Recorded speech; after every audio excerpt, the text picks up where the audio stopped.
ఎంత దుఃఖం, ఎంత వేదన, ఎంత హింస, ఎంత అణిచివేత చూసినామో మనందరికీ కూడా బాగా తెలుసు.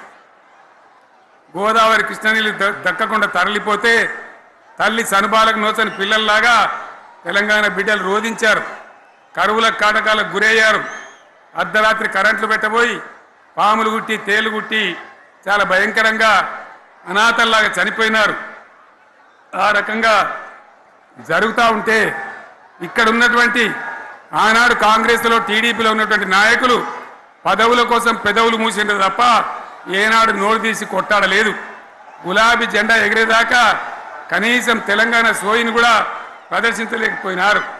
మీ అందరికీ తెలుసు, తెలంగాణ కోసం అవసరమైన ప్రతి సందర్భంలో పదవులు త్యాగం చేసిన వాళ్ళు బీఆర్ఎస్ బిడ్డలు అని చెప్పి నేను గర్వంగా మనవి చేస్తా ఉన్నా. కానీ పదవుల కోసం తెలంగాణను ఆగం చేసిన వాళ్ళు ఆనాడు ఉన్నటువంటి కాంగ్రెస్ నాయకులు అని చెప్పి కూడా నేను మనవి చేస్తా ఉన్నా. చంద్రబాబు నాయుడు ఆనాడు ముఖ్యమంత్రిగా ఉండి ఎంత ఘోరమంటే హైదరాబాద్ నడిబొడ్డున ఉండే తెలంగాణ గడ్డలో ఉండేటువంటి రాజధానిలో మన శాసనసభలో తెలంగాణ పదాన్ని నిషేధించినాడు. తెలంగాణ అనవద్దని స్పీకర్ ద్వారా రూలింగ్ ఇప్పించినారు. ఇదే జిల్లాకు చెందినటువంటి ప్రణయ్ భాస్కర్ గారు ఆ రోజు ఎమ్మెల్యేగా శాసనసభలో తెలంగాణ అంటే అది నేరమైనట్టుగా పరిగణించి తెలంగాణ పదాన్ని నిషేధించేటువంటి ప్రయత్నం చేసినారు. మిత్రులారా, మీకు అందరికీ చరిత్ర తెలుసు. ఆనాడైనా ఏనాడైనా ఈవెన్ ఈనాడైనా తెలంగాణకు విలన్ నంబర్ 1 కాంగ్రెస్ పార్టీ అని మనవి చేస్తా ఉన్నా. మనందరికీ కూడా తెలుసు ఆ విషయం. తెలంగాణ హైదరాబాద్ స్టేట్ పేరుతో ఉన్ననాడు ప్రజలు వద్దంటుంటే కూడా బలవంతంగా తెలంగాణను ఆంధ్రాతో కలిపిన వాళ్ళే. ఏందా బాబు, ఏందా పనిలేదా?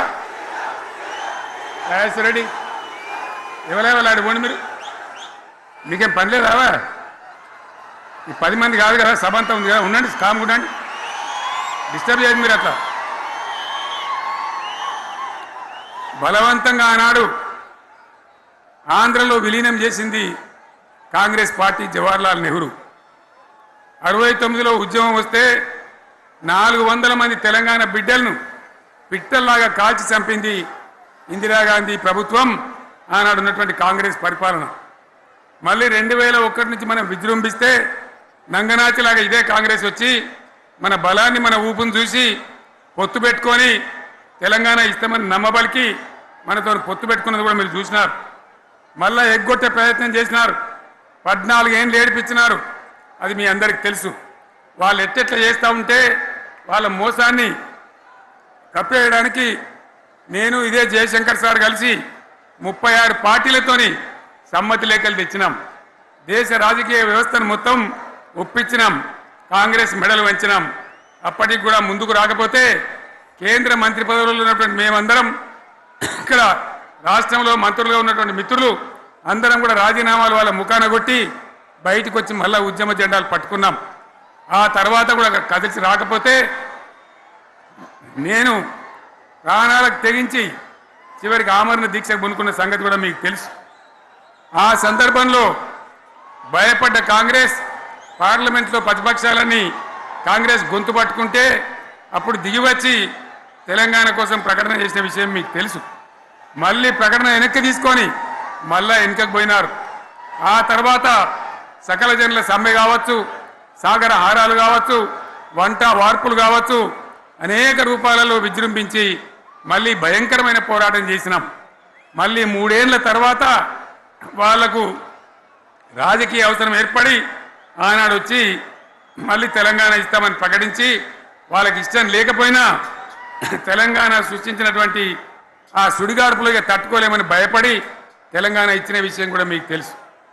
తదనంతరం ప్రజలు మనకు అధికారం ఇచ్చినారు. దాన్ని మనం ఏదో అధికారం అనుభవించడానికి తీసుకోలే, బాధ్యతగా తీసుకున్నాం. ఎంత బ్రహ్మాండంగా పనిచేసినాం. రాష్ట్రాన్ని మన చేతిలో పెడితే ఎక్కడున్న తెలంగాణను ఎక్కడ తీసుకొని పోయినాం.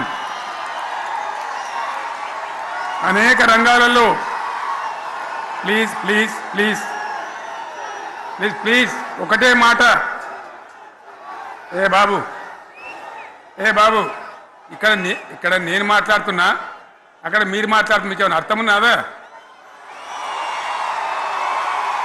ఏది అర్థం కావాలి ప్రజలకు? ఏం పని లేదావా? ఇదేం పద్ధతి? మీరు పార్టీ కార్యకర్తలేనా? సైలెన్స్ ఉండండి.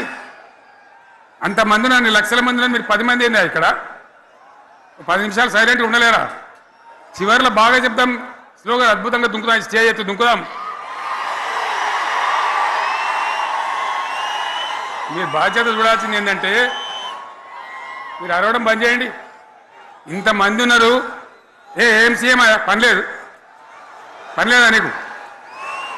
మళ్ళీ అందరు ఇళ్ళకి చేరుకోవద్దా? క్షేమంగా పోవద్దా?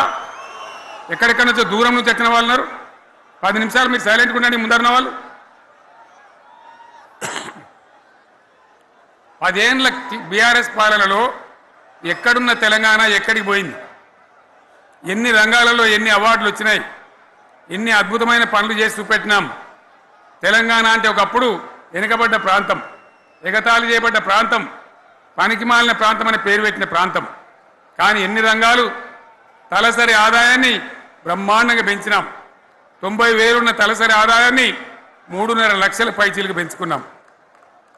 జిఎస్డిపిని దేశంలో నంబర్ 1 స్థానానికి తీసుకెళ్ళినాం.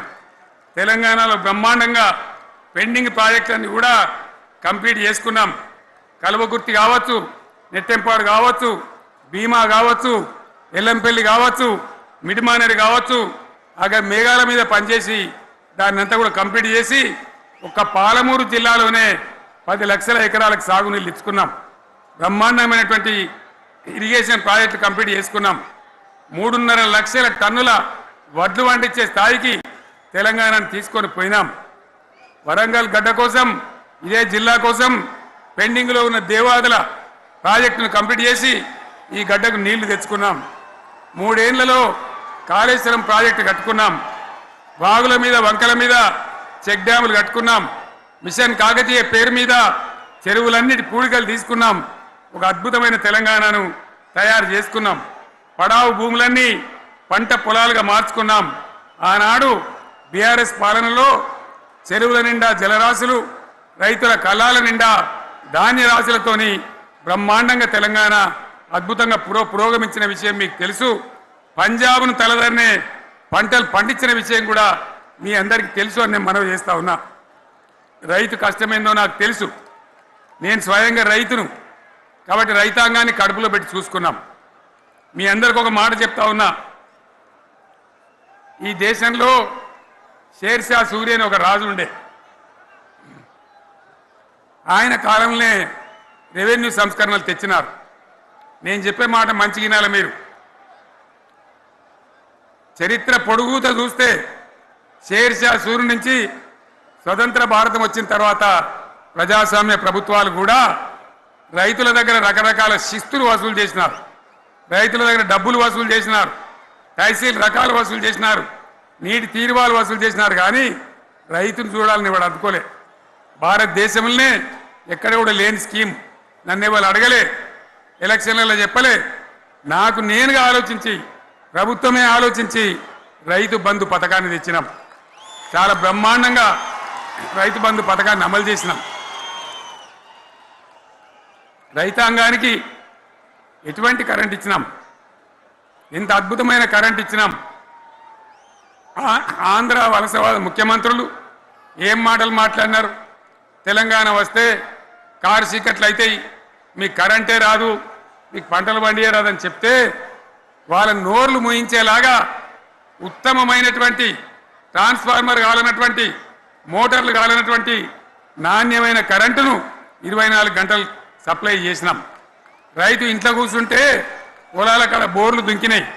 మీరందరూ కళ్ళారా చూసినారు. నాకంటే ఆ విషయం మీకే ఎక్కువ తెలుసు. అదేవిధంగా రైతులు చనిపోతే 2 ఎకరాలు 3 ఎకరాలు ఉన్న రైతులు ఏముంటుంది? వాళ్ళకి ఆదాయం ఉండదు. వాళ్ళు సస్తే బీఆర్ఎస్ రాకముందు పట్టించుకున్న నాతులు లేడు. అదే బీఆర్ఎస్ వచ్చిన తర్వాత రైతు బీమా ఇచ్చి వాళ్ళు చనిపోయినాక 8 రోజుల్లోనే వాళ్లకు రైతు బీమా అందే విధంగా ఆనాడు చర్యలు తీసుకున్నాం.